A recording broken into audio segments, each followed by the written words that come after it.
இப்போ இவங்க தேர்தலுக்காக பேசுகிறாங்க. அனைத்து கட்சி கூட்டம் போட்டு பேச வேண்டிய 1000 பிரச்சனை இருக்குது. தினம் என் மீனவன் கைது பண்ணப்படுறான், அதான் இங்கே பேசலை. நாடாளுமன்றத்துக்கு 40 அதிகபட்சமாக எல்லா உறுப்பினரும் எங்கே இருக்காங்க? திமுகட்ட. அங்கே தானே பேசணும், அங்கே தர்க்கம் பண்ணணும், வாதத்தை எடுத்து வச்சு அதை தகர்க்கணும், அதை தடுக்கணும். அதுதான் அதுக்காக தான் நீங்கள் தேர்வு செய்யப்பட்டு போயிருக்கீங்க. இங்கே அனைத்து கட்சி கூட்டம் போட்டு தீர்மானம் போடுறதுல ஒரு பயனும் இல்லை. இந்த நாம் தமிழர் கட்சியின் கொள்கை நிலைப்பாடு என்ன அப்படின்னா, 30 கோடி இருக்கும்போது 543 நாடாளுமன்ற உறுப்பினர்கள் இருந்துச்சு. இப்போ 150 கோடியை தொட்ட பிறகு மக்களின் எண்ணிக்கைக்கு ஏற்ப பிரதிநிதித்துவம் இல்லைங்கிறது எங்கள் நிலைப்பாடு. அப்போ 6 சட்டமன்றத்திற்கு ஒரு நாடாளுமன்றம் என்று இருப்பதை மாற்றி 3 சட்டமன்றங்களுக்கு ஒரு நாடாளுமன்றம் என்று கொண்டு வரும்போது உரிய பிரதிநிதித்துவம் முதன்மைத்துவம் இருக்குங்கிறது எங்களுடைய நிலைப்பாடு. அந்த சீரமைப்பை தான் நாங்கள் முன்மொழிகிறோம்.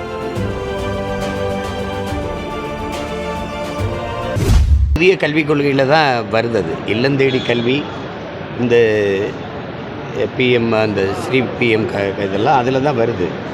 ஒன்று, புதிய கல்விக் கொள்கையை நம்ம எதிர்க்கிறோமா ஏற்கிறோமா, அதில் ஒரு தெளிவான ஒரு முடிவு எடுக்கணும். ஏன்னா இல்லந்தேடி கல்வியை நம்ம ஏற்றிருக்கோம். நம்ம ஐயா ஜவஹர் நேசன் இந்த கல்வி திட்டத்தை வகுக்கிற குழுவில் இருந்து வெளியேறினதே இவங்க புதிய கல்விக் கொள்கையை அப்படியே ஏற்கிறாங்க. அதில் நமக்கு ஒன்றும் வேலை இல்லைன்னு தான் வெளியில் வந்தாங்க. உங்களுக்கு தெரியும், கூட அவங்க நிறைய நேர்காணல்லாம் கொடுத்துருக்காங்க. கல்வி ஆய்வாளர்கள், மிகப்பெரிய வல்லுநர்கள், அறிஞர்கள் எல்லாமே சொல்கிறது என்னென்னா, இது நம் குழந்தைகளுக்கு எழுதி வைக்கிற மரண சாசனம் தான் சொல்கிறாங்க. இப்போ கல்விங்கிறது சுகமாக இருக்கணுமே ஒழிய சுமையாக இருக்கக்கூடாது. எந்த நாட்டிலும் இல்லாத ஒரு பெரிய சுமை என் நாட்டில், நான் பிறந்த நாட்டில், இந்த நாட்டில் மட்டும்தான் நான் விரும்பிய கல்வியை கற்கிறது அவ்வளோ பெரிய தடையர். ஒரு மருத்துவம் படிக்கிறதோ அல்லது எதுவுமே, இப்போ மருத்துவத்திலே முதுகலை படிக்க மறுபடியும் ஒரு நீட் எழுத வேண்டியது இருக்குது. இப்போ பிஜி படிக்க மறுபடியும் ஒரு நீட். அப்போ இந்த தேர்வு தான் ஒரு சிறந்த மாணவனை தேர்வு செய்யுங்கிற முறை எப்படி? மதிப்பெண்ணை வைத்து மனித அறிவை மதிப்பிடுவது சரியாக இருக்குதான்னு முதல்ல பாருங்கள். எல்லாவற்றுக்கும் தேர்வு வைக்கிறவங்க, நாட்டையே இவ்வளவு எல்லாவற்றையும் நிர்வகிக்கிற தலைவர்கள் என்ன தேர்வு எழுதுகிறாங்க? எந்த தகுதியும் இல்லாத ஒருவர் இந்த நாட்டை ஆளுகிற தகுதியை பெற்ற முடியும். ஆனால் ஒரு வழக்கறிஞர் நீதிபதியாக தேர்வு எழுதணும், ஒரு காவல்துறை அதிகாரியாகவோ அல்லது மாவட்ட ஆட்சி பணிக்கோ இந்திய குடிமை பணிக்கு வரவோ தேர்வு எழுதணும். எல்லாவற்றுக்கும் தேர்வு தேர்வு தேர்வு. கல்வியிலே தலை சிறந்த நாடாக இருக்கிற தென்கொரியா 8 வயதில் தான் பிள்ளைகளை முதல் வகுப்பிலே சேர்க்குது. நீங்கள் 8 வயதில் என் பிள்ளைகளை பொது தேர்வு எழுதுன்றீங்க. அந்த இடத்துல தோத்துருச்சுன்னா அது கல்விங்கிறது ஒரு எப்படி சொல்கிறது, ஒரு நஞ்சாயிராதா? அந்த பிஞ்சு நெஞ்சுக்குள்ளே போய் விழுந்து. பள்ளிக்கூடம்ங்கிறதே ஒரு கொலைக்களம் மாதிரி ஆயிராதா? எப்படி அது வரும் பள்ளிக்கூடத்துக்கு? நீங்கள் இப்போ பார்க்குறீங்க, இப்போ இந்த ஆட்சியில் நீங்கள் அது செய்தி ஆக்குறது இல்லை. இப்போ நீட்டு தேர்வு எழுதிட்டு தேர்ச்சி பெறுவோமோ இல்லையோங்கிற ஐயத்தில் ஒரு தங்கச்சி இறந்துருக்கால. அப்போ 12ஆம் படிச்சுட்டு +2 தேர்ச்சி பெற்று வந்த பிள்ளைகளே இந்த நீட்டு தேர்வை எதிர்கொள்ள முடியாமல் மன முதிர்ச்சி இல்லாமல் இறந்து போகிறாங்க. 12ஆம் தோற்று போகிறவங்க இறந்து போகிறாங்க. அப்போ அந்த மாதிரி ஒரு சமூக சூழல் தோல்வியை நீங்கள் தோல்வியை வெற்றியின் தாயின்னு நீங்கள் கற்பித்து கொடுக்கல. தோல்வியோடு எல்லாம் முடிஞ்சிருச்சுன்னு இந்த சமூக கட்டமைப்பு வச்சுட்டு இது ரொம்ப கொடுமையாக இருக்குது. எவ்வளவு ஏமாற்றான ஒரு வார்த்தை தம்பி. நீங்கள் கல்வியை வியாபாரமாக்கிட்டு நீங்கள் சம கல்வி சம உரிமைன்னு பேசுகிறது நாங்கள் எப்படி எடுத்துக்கிறது? கல்வி சமமாக இருக்கா? அது சம உரிமையில் இருக்கா? ஏழைக்கு ஒரு கல்வி, பணக்காரனுக்கு ஒரு கல்வின்னு இருக்கா இல்லையா? அதான் கேள்வி. இருக்கா இல்லையா? பணம் இருந்தால் நீங்கள் நல்ல கல்வியை கற்கலாம். பணம் இருந்தால் நீங்கள் நீட்டு தேர்வு பயிற்சியை பெற்று அந்த இதுக்கு பயிற்சி எடுத்துட்டு சிறப்பு பயிற்சி எடுத்து தேர்வு எழுதலாம். பணம் இல்லைன்னா எத்தனை பிள்ளைகள் படிக்க வசதி இல்லாமல் இடைநிறுத்தம் செஞ்சுட்டு போகிறாங்கங்கிற ஆய்வு உங்ககிட்ட இருக்கா? அந்த கணக்கு இருக்கா? சொல்லுங்கள். நீங்கள் முதல் தர ஆசிரியர்களை எங்கே பணி நியமனம் செய்கிறீங்க? 2ஆம் தர ஆசிரியர் A grade, C grade, B கிரேடுங்கிறீங்களா? அதில் அந்த ஆசிரியர்களை எங்கெங்கே பணி நியமனம் செய்கிறீங்க? நகர்ப்புறங்களில் இருக்கிற கல்வி கட்டமைப்பு சிற்றூர்களில் இருக்கா தம்பி? இருக்கா? இங்கே கழிவறை இருக்குது, விளையாட்டு திடல் இருக்குது, கணிப்பொறி இருக்குது. அதெல்லாம் எங்கள் கிராமத்தில் இருக்கா? சொல்லுங்கள். நான் பிறந்த ஊரில் இருந்த பள்ளிக்கூடத்தை அது இடிஞ்சு போச்சு, வாக்கு செலுத்த மட்டும்தான் வச்சுருந்தோம். நான் இடிச்சுட்டு கட்ட போகிறேன்னா அரசு இப்போ தலையிட்டு அது கட்டுது. ஏன்னா என் சொந்த ஊர்னால அதை திருப்பி பேசுவாங்கிறதுனால கட்டுது. அப்படி எல்லா ஊர்லேயும் ஒரு சீமான் இருக்கணுமா? இருந்தால் தான் கட்டுவீங்களா? அப்போ நீங்கள் சம கல்விங்கிறது இருக்கா? நான் திரும்ப திரும்ப சொல்கிறேன், எங்கள் அம்மா 100 நாள் வேலைக்கு போகிறான், என் தங்கச்சி போகிறா, எங்கள் அக்கா போகிறான். அவள் உப்புக்கு, ஊறுகாய்க்கு, பாலுக்கு, தயிருக்கு, அரிசிக்கு, பருப்புக்கு, எண்ணெய்க்கு என்ன சரக்கு மற்றும் சேவை வரி கட்டுறாலோ அதை தான் இந்த நாட்டில் அதானி அம்பானி மனைவிகளும் கட்டுறாங்க, அவங்க குடும்பத்திலும் கட்டுறாங்க. வரி இந்த நாட்டில் ஒன்றா இருக்குது, வாழ்க்கை தரம் ஒன்றா இருக்கா?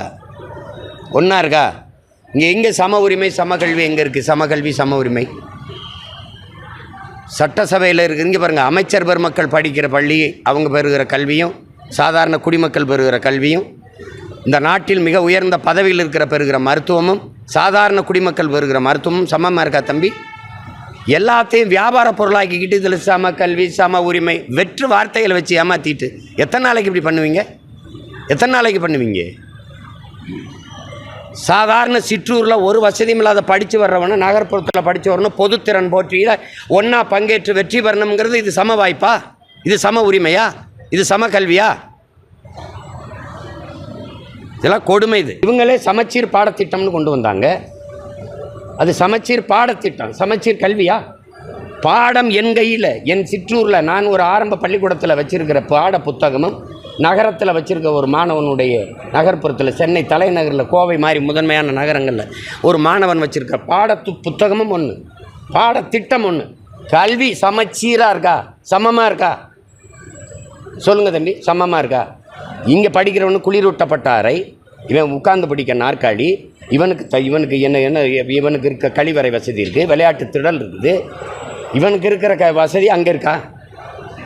சிற்றூரில் இருக்கா? கோயம்புத்தூரில் இருக்கிறது அங்கே ஊரில் ஒரு கவுண்டம்பாளையத்தில் அங்கே இருக்குமா? ஒரு ஊரில் இருக்குமா? சொல்லுங்கள். ஒரு சிற்றூரில் ஈரோட்டில் ஏதோ ஒரு கிராமத்தில் இருக்குமா தம்பி? அப்புறம் சமச்சீர் பாடத்திட்டம், சமச்சீர் கல்வி முறையா? நீங்கள் சிற்றூர்களில் எல்லாம் மூன்றாம் தர ஆசிரியர்களை தான் பணி நியமனம் செய்கிறீங்க. முதல் தர ஆசிரியர்களை நகர்ப்புறத்தில் நீங்கள் பணி அமர்த்திடுறீங்க. பிறகு அதுவும் தனியார் பள்ளிகளை நோக்கி தான் அவங்க ஆசிரியர் பெருமக்கள்லாம் போயிடுறாங்க. ஏன்னா அங்கே ஊதியம் கூட வசதிகள் கூட எல்லாம். அப்புறம் கல்வி முறையில், இந்த கல்வி முறையில் அதிகபட்ச கனவு ஆஸ்திரேலியா, அமெரிக்கா, அது என்ன சொல்கிறது, ரஷ்யா, ஜெர்மன், ஃப்ரான்ஸு, ஐரோப்பிய நாடுகள் போய் பணி செய்கிறதா? வேறு ஏதாவது இருக்கா?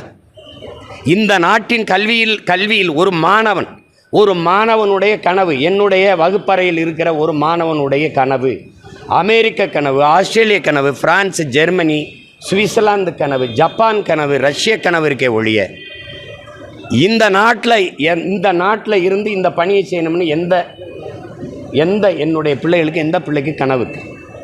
ஆனால் உலகத்தில் இது எந்த நாட்டு மாணவனுக்கு இந்திய கனவை நீங்கள் ஏற்படுத்தியிருக்கிறீங்க? நான் கேட்குறதுக்கு பதில் சொல்லணும். ரஷ்யாவில் பயிலுகிற ரஷ்ய மாணவன் ஒருவனுக்கு இந்திய நாட்டு கனவு இருக்கா? அமெரிக்காவில் இந்த நாட்டில் படிக்கிற எல்லாருக்குமே அயல்நாட்டு கனவு தான். அதுதான் கல்வியின் இலக்கு. இது சமச்சீர் சம உரிமை. சொல்லுங்கள்.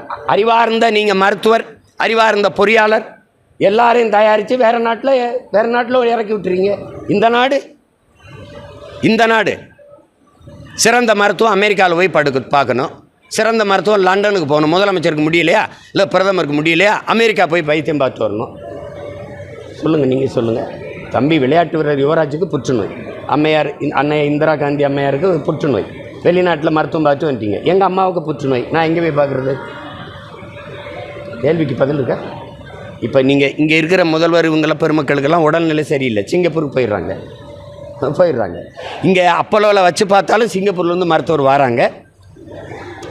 சிங்கப்பூருக்கு பயணம் பண்ணி போக முடியல, அதனால் இங்கே மருத்துவர் இங்கே வந்துடுறார் பயணம் பண்ணி. எங்கள் தாய் தந்தை இருக்குது, எங்கள் ஊரில் இருக்குது, எங்கள் ஆத்தாளப்பையன் தாத்தம்பாட்டிக்கு முடியல, என்ன பண்ணலாம்? வசதி இருக்கிறவன் உயர்ந்த அப்பலோ, காவேரி, ராமச்சந்திரா மருத்துவமனையில் படுத்து மருத்துவம் பார்த்துக்கிற முடியும். வசதி இல்லாமல் பாடையை கட்டி நேராக சுடுகாட்டில் போய் படுக்க முடியும். வேறு ஏதாவது வாய்ப்பு இருக்கா? ஏங்க, ஒரு பண்பாட்டு நிகழ்வில் ஒரு உறவினராக நம்ம ஒரு குடும்பத்தில் நிகழ்வுகளில் இதில் என்ன அரசியலுங்கிறது அரிசி பருப்பு உப்பு ஊறுகாயிலெல்லாம் வீட்டில் சாப்பிட்றதுல எல்லாமே அரசியல் இருக்குது. திருமணம் அந்த நிகழ்வு. நீங்கள் அரசியலுங்கிறது கொள்கை மாறலாம், கோட்பாடு மாறலாம், நிலைப்பாடு மாறலாம், ஆனால் மனித உறவு மாற முடியாது. புரியுதா? அதை போய் குழப்பிக்கிறாதீங்க. அதை இதையும் சேர்த்து தான் இந்த பண்பாடற்ற ஒரு அரசியலை இந்த நாட்டில் கட்டமைச்சிட்டிங்க. இது எல்லாரும் பங்கேற்பாங்க, ஏன்னா இது எங்கள் குடும்ப நிகழ்வு. அதை நான் வரவேற்கிறேன். அவர் ஒருங்கிணைச்சா அதில் நான் மகிழ்ச்சி அடைவேன். என்னுடைய பங்கு இதில் முதன்மையான பங்காக இருக்கும். எல்லாரும் ஒன்றா நிற்பாங்க, நான் மட்டும் ஒன்றா தனியாக நான் மட்டும்தான் உருப்படியாக நிற்கிறேன் தம்பி. நீங்கள் எல்லாருமே உங்களுக்கு ஒரு நோய் இருக்குது. இந்த நாட்டு மக்களுக்கும் இந்த மாதிரி ஊடகவியலாளர் உங்களுக்கும் கூட்டணி இல்லாமல் வெல்ல முடியுது. எப்படி வெல்ல முடியும்னு கேட்குறீங்க. கொள்கை இல்லாமல் எப்படி வெல்ல முடியும்னு யாரையும் ஒருத்தர் கேட்கலையே. கூட்டணி இல்லாமல் வெல்ல முடியாதுங்கிறீங்க, கொள்கை இல்லாத வெல்ல முடியாதுன்னு நீங்கள் ஒருத்தர் கூட கேட்க மாட்டேங்கிறீங்களே. கொள்கை இல்லாமல் கூட்டணி இருந்தால் வென்றலாம். இந்த நிலையை நீங்கள் வரவேற்கிறீ. இப்போ நீங்கள் போயிட்டீங்கல்ல, போய் கூட்டணியில் வச்சு போங்க. கூட்டணி வைக்கிறவங்களோட போய் சேர்ந்து நீங்கள் சட்டமன்றம் பாராளுமன்றத்துக்கு போய் சாதிங்க. இது முழு சுதந்திரம் அந்த கட்சியில் இருக்குது தம்பி. இங்கே இப்போ நிற்கிற எல்லாத்தையும் கேட்டு பாருங்கள். இருக்கலாம், போகலாம். யாருக்கும் கையில் காலில் சங்கிலி போட்டு பூட்டி வைக்கல. முழு சுதந்திரம் இந்த கட்சியில் இருக்குது. நீங்கள் போகலாம், போய் சாதித்தவங்களும் சொல்லுங்கள். கூட்டணி வச்சு வென்று போய் சட்டசபைக்குள்ளேயும் பாராளுமன்றத்துக்குள்ளேயும் இருந்தவர்கள் சாதித்த ஒன்றை சொல்லுங்கள், நான் கூட்டணி வைக்கிறேன். கேட்டியல்ல, நீங்கள் கேட்டியல்ல, அண்ணன் பதில் சொன்னல. இப்போ நான் கேட்க பதில் சொல்லுங்கள். கூட்டணியில் உள்ளே இருக்காங்கள்ல, கூட்டணி வச்சு வென்று போன சட்டமன்ற உறுப்பினர்கள் இல்லை பாராளுமன்ற உறுப்பினர்கள் சாதித்த ஒன்று சொல்லுங்கள். 39 நாடாளுமன்ற உறுப்பினர்கள் போன முறை, இந்த முறை 40 நாடாளுமன்ற உறுப்பினர் இந்த முறை. சரி, தகுதி சீரமைப்பு. இதை நாடாளுமன்றத்தில் நீங்கள் 40 உறுப்பினர்கள் வச்சுருக்கிறவங்க சண்டையை போட்டு நிறுத்தணுமா? இங்கே உட்காந்துட்டு அனைத்து கட்சி கூட்டத்தை போடணுமா? நான் கேட்குறதுக்கு பதில். நீங்கள் எது ஒன்றுக்குமே எனக்கு பணம் தரலை நான் எப்படி சம்பளம் கொடுக்குறதுன்னா, டாஸ்மார்க்கில் மட்டும் 1 லட்சம் கோடி 3 ஆண்டுகள் அடிச்சிருக்கீங்கன்றான். நானா சொல்கிறேன்? எதையாவது இது கக்கூசு கழுவுறதுக்கு இங்கே 450 கோடி ஏங்க இதெல்லாம் இந்த கக்கூசிலே வச்சு புதைக்கணுங்க இவங்கள. ஐயோ படிக்கும்போது ஏன்டா கக்கூசு கழுவுற, சரி கழுவியாவது விட்டியலாம்டா. சீரமைப்பை நாங்கள் கேட்குறது எங்களுக்கும் அவங்களுக்கு நிலைப்பாடு வேறு. இப்போ தொகுதி சீரமைப்பு 2023லேயே நான் இதை ஏற்று பேசினேன் தொடக்கும் போதே. இப்போ இவங்க தேர்தலுக்காக பேசுகிறாங்க. அனைத்து கட்சி கூட்டம் போட்டு பேச வேண்டிய 1000 பிரச்சனை இருக்குது. தினம் என் மீனவன் கைது பண்ணப்படுறான், அதான் இங்கே பேசலை. நாடாளுமன்றத்துக்கு 40 அதிகபட்சமாக எல்லா உறுப்பினரும் எங்கே இருக்காங்க? திமுகட்ட. அங்கே தானே பேசணும், அங்கே தர்க்கம் பண்ணணும், வாதத்தை எடுத்து வச்சு அதை தகர்க்கணும், அதை தடுக்கணும். அதுக்காக தான் நீங்கள் தேர்வு செய்யப்பட்டு போயிருக்கீங்க. இங்கே அனைத்து கட்சி கூட்டம் போட்டு தீர்மானம் போடுறதுல ஒரு பயனும் இல்லை. ரெண்டாவது, சீரமைப்புங்கிற முறை நாங்கள் கேட்குறது, நாம் தமிழர் கட்சியின் கொள்கை நிலைப்பாடு என்ன அப்படின்னா, 30 கோடி இருக்கும்போது 543 நாடாளுமன்ற உறுப்பினர்கள் இருந்துச்சு. இப்போ 150 கோடியை தொட்ட பிறகு மக்களின் எண்ணிக்கைக்கு ஏற்ப பிரதிநிதித்துவம் இல்லைங்கிறது எங்கள் நிலைப்பாடு. அப்போ 6 சட்டமன்றத்திற்கு ஒரு நாடாளுமன்றம் என்று இருப்பதை மாற்றி 3 சட்டமன்றங்களுக்கு ஒரு நாடாளுமன்றம் என்று கொண்டு வரும்போது உரிய பிரதிநிதித்துவம் முதன்மைத்துவம் இருக்குங்கிறது எங்களுடைய நிலைப்பாடு. அந்த சீரமைப்பை தான் நாங்கள் முன்மொழிகிறோம். அப்போ இதில் இது குறைஞ்சிரியா? நீ 6 சட்டமன்ற, ஒரு பாராளுமன்ற உறுப்பினர், நாடாளுமன்ற உறுப்பினர் 6 தொகுதியை போய் சுற்றி பார்த்து என்ன வேலை செய்வார்? தேர்தல் வரும்போது பிரச்சனைகளை கேட்க போகிறோம், கேட்டறிய போகிறோம். அப்போ ஒருத்தர் என்ன சொல்லுவார்? பிரச்சனையே நீ தான் சாமி. 5 வருஷம் கழித்து இப்போ என்ன பிரச்சனைன்னு இப்போ தான் கேட்குறாங்க. நீங்கள் கேட்டாங்க பாருங்கள், கேட்குறாங்க. இப்போ இந்த தேர்தலையும் கள ஆய்வு பண்ணுவாங்க. என்ன பிரச்சனை? பிரச்சனையா, நீங்கள் தாயா பிரச்சனை சாமி அப்படின்னு. இது அந்த மாதிரியான சீர்திருத்தத்தை, மாற்றத்தை சீராய்வை நாங்கள் அதுக்கு அதை தான் நாங்கள் முன்மொழிகிறோம். 3 சட்டமன்றங்களுக்கு ஒரு நாடாளுமன்றமாக இருக்கணும்னு நாங்கள் நினைக்கிறோம். அப்போ நான் வேளாண் குடிமகன், எனக்கு அவர் போய் பேச வேண்டியதில்லை, நானே பேசிடுவேன். நான் ஒரு மீன் பிடிக்கிற பறந்தவர், நான் மீனவன், நான் என்னுடைய சிக்கலை நானே பேசிடுவேன். இப்போ நான் என்னுடைய பிரதிநிதி போகிறாரு, அவர் இப்போ என்ன பேசுகிறாரு, என்ன பண்ணுறாருன்னு தெரியும். இல்லை அதாவது அவங்கவுங்களுடைய முடிவு. இப்போ நாங்கள் அதை அந்த மாதிரி செய்கிறதுல எனக்கு சொந்தக்காரர்கள் நிறைய இஸ்லாத்தில் இருக்கிறாங்க. அதில் இப்போ நான் சொல்கிறேங்களுங்களேன், எங்கள் மச்சான் எங்கள் அதெல்லாம் எனக்கு நோன்பு கஞ்சி கூட வீட்டுக்கு தான் அனுப்பி வைப்பாங்க. அவங்களுக்கு தெரியும். நான் அந்த ஒரு நாள் தொப்பியை போட்டு நான் வேடம் போடுற அது இல்லை. உங்களுக்கு ஒரு நாள் இஸ்லாமே இல்லை. நான் என் மக்களின் உணவுக்கானவன் இல்லை, அவங்க உணர்வுக்கானவன், உரிமைக்கானவன், உயிரானவன். அதனால் அந்த நெத்தியில் திருநீரை வச்சுக்கிட்டு தொப்பியை போட்டு நோம்பு கஞ்சி குடிச்சாலாம் இருக்குது. காட்டவா? அது தம்பி அதை விரும்புகிறாரு, செய்கிறாரு. அதில் போய் விமர்சிச்சுக்கிட்டு இருக்க வேண்டியதில்லை. அது அவருடைய. அதனால் அவர் இப்தார் விருந்தில் தொப்பியை போட்டு பங்கேற்றதுனால தானே இந்த விலைவாசி ஏறிடுச்சு. அதனால தான் நாட்டில் இவ்வளோ பிரச்சனை, அதனால தான் அடிக்கடி மின்தடை ஏற்படுதுன்னு சொன்னிங்கன்னா விவாதிக்கலாம். அதனால் யாருக்கும் எந்த பாதிப்பும் இல்லை. போனார், சாப்பிட்டாரு, போயிட்டார். அதான் அவர் விருப்பம். நாட்டுக்கும் மக்களுக்கும் அதனால் என்ன பிரச்சனை? அதனால் வந்த தீங்கு என்ன? ஒன்றும் இல்லை, விட்டுருங்க. அது அண்ணா எத்தனை அண்ணா இருக்கலாம். எனக்கு இல்லை, கோடிக்கணக்கான அண்ணா இருக்காங்க, நிறையா பேர். இப்போ நீங்கள் அது வருதில்ல. எங்களில் வந்து எங்கள் கட்சியில் என்ன எங்களுக்கு முறைன்னா, எங்கள் தலைவர் இருக்கார் பாருங்கள். எங்கள் தலைவர் வந்து எல்லாருமே தம்பின்னு சொல்லுவாங்க. வயசில் சின்னவங்களும் சரி பெரியவங்களும் சரி தம்பின்னு சொல்லுவாங்க. எங்கள் இதில் வந்து வயசில் என்னை விட பெரியவங்களும் என்னை அண்ணான்னு தான் கூப்பிடுவாங்க. அதிலும் பஞ்சாப்லாம் 85 வயசு 70 வயசு 75 வயசு பெரியவங்கள்லாம் சீமானான்னு தான் கூப்பிடுவாங்க. சீக்கியர்கள் எல்லாம் சீமானான்னு. அது ஒரு அன்பின் மிகுதியால் வர்ற சொல். அதுக்கு வயசோ இதெல்லாம் கிடையாது. அது இதயத்தின் அடித்தளத்திலிருந்து இப்போ அன்பின் மிகுதியில் வரக்கூடிய சொல். எல்லாரும் சொல்லுங்கள் எங்கே சொல்லுங்கள் அப்பா அப்படிலாம் சொல்கிறதில்ல. ஜெயலலிதா அவர்களே அம்மான்னு இருந்தால் நம்ம குலத்தில் நம்ம பரம்பரையில் பெண்களை சின்ன குழந்தையாக இருந்தால் தங்கச்சியா தாயே அம்மா அப்படின்னு கூப்பிட்ற பழக்கம் இருக்குது. அவங்க வரும்போது அவங்கள எடுத்தோடனே யாரும் அம்மானு கூப்பிடல, செல்வின்னு தான் அழைச்சாங்க. ஒரு காலகட்டத்தில் அவங்க வயதாக அவங்க பெரியவங்களாக எல்லாரும் அம்மானு பாசத்தில் கூப்பிடுறது அதாயிடுச்சு. இப்போ அதை போய் அதே மாதிரி இதோட சொல்லியிருக்க வேண்டியதில்லை. எல்லோரும் அப்பான்னு கூப்பிடு தாத்தான்னு கூப்பிடலாம் சொல்லிகிட்டு இருக்க வேண்டியதில்லை. அன்பின் மிகுதியில் யாரையும் கூப்பிடலாம். இப்போ எனக்கு வந்து நான் நிறைய பேர் அப்பான்னு தான் கூப்பிடுவேன். சீமானுக்கு எத்தனை அப்பாலாம்? அறிவை புகட்டிய ஒவ்வொருவனும், எனக்கு ஞானத்தை கற்பித்த ஒவ்வொருவனும் எனக்கு அப்பா தான். எனக்கு கற்பிக்கிற ஒருத்தரிடந்து ஒன்றை கற்றுக்கொள்ளோம்னா அப்பா தான், இல்லை ஆசிரியன் தான், வழிகாட்டி தான். அதனால் அதை போய் இப்போ முருகன் வந்து என்னை பெற்றவரா? அப்பா முருகா தான வேண்டிதாங்கிறான். சிவனே அப்பனேங்கிறான். அதெல்லாம் வந்து அதை எப்படி எடுத்துக்கிறது? பாசத்தில் ஒரு பக்தியினுடைய ஈடுபாட்டின் மிகுதியில் வருகிற சொல். அதை போய் சொல்லிட்டு கொண்டு மீனவர்களுக்கு ஆதரவாக குரல் கொடுக்கறத யார் வேணான்னு சொல்லுவா? இதெல்லாம் ஒரு கேள்வி. அதை வரவேற்கிறீங்களா? அதுக்கு நான் எதிர்ப்போமா என்ன? வரவேற்போம். நீங்கள் இன்னொரு கட்சி தலைமை என்ன முடிவெடுக்குங்கிறத என்கிட்ட கேட்குறது அது அவசியமற்றது. எங்கள் அண்ணன் இங்கே போவாரா இல்லை திமுக கூட இருப்பாரான்னு எங்கள் அண்ணன் திருமாவளவன் தான் கேட்கணும். என் தம்பி இப்போ பேசுகிறதுல நாங்கள் நீண்ட காலமாக மீனவ சொந்தங்களுக்காக போராடுறோம். அதுக்காக 6 மாதம் நான் சிறையிலே இருந்தேன், உங்களுக்கு தெரியும். இப்போ தொடர்ச்சியாக இன்னைக்கு வரை கைது. இன்றும் ராமேஸ்வரத்தில் மீனவர்கள் போராட்டம். நாங்கள் 22ஆம் தேதி பெரிய கண்டன ஆர்ப்பாட்டத்தை வச்சுருக்கோம். தொடர் கைதை நீங்கள் வந்து தடுக்கணும் அப்படின்ட்டு.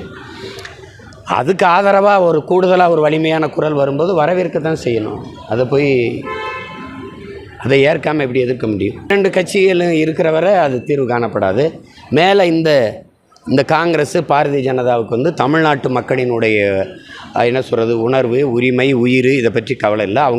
இவங்களுடைய வாக்கு, வரி, இந்த நிலத்தின் வளம், இது 3 தான் இந்த பாரதிய ஜனதா காங்கிரஸின் குறி.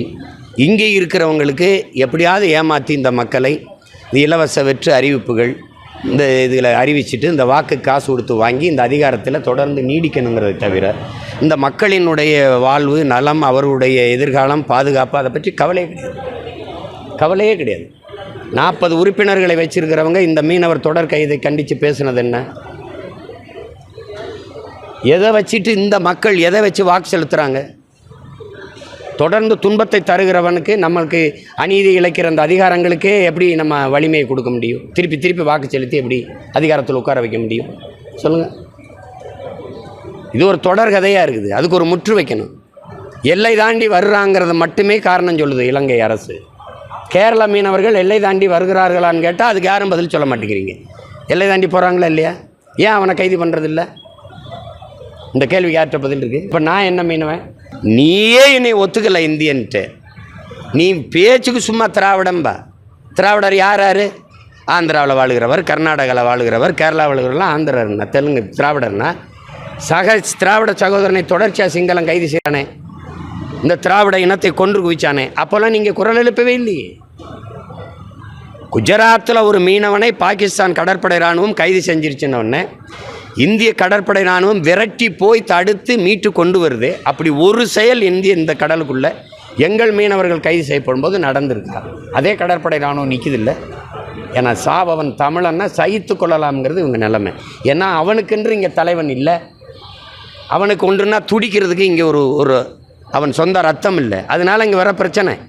அது கலந்தாய்வுங்கிறது தேர்தல் நெருங்குது இல்லையா? அதை எப்படிலாம் நம்ம எதிர்கொள்ளணும், எங்களுக்கு எங்களுடைய பலம் எது பலகீனம் எதுன்னு எங்களுக்கு தெரியுது. எங்களுக்கு இப்போ நீங்கள் இந்த கேட்குறீங்க, இது எல்லாத்தையும் போடுவீங்களான்னு தெரியாது.